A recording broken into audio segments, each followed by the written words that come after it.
வாசல் காதல் ஒன்று என்னை காண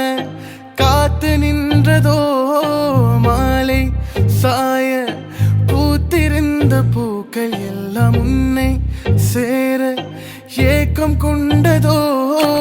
என்ன வேண்டும் என சொல்ல தோன்றவில்லை என்னுள்ளே ஏதோ மாயம் செய்தாய் உயிரை கொள்ளும் உன் கண்கள் கொண்டு நெய்தாய் கொய்தாய் மௌனம் பேசுதோ காத்து வீசுதோ மீளா வலையில் மாட்டிக்கொண்டேன் தனிமை போதும் என காதல் தேடி வந்தேன் பெண்ணே தேடாமல் தேடி வந்து கேட்காமல் எல்லாம் தந்து சொல்லாமல் விட்டு சென்றாய் என்னாகுமோ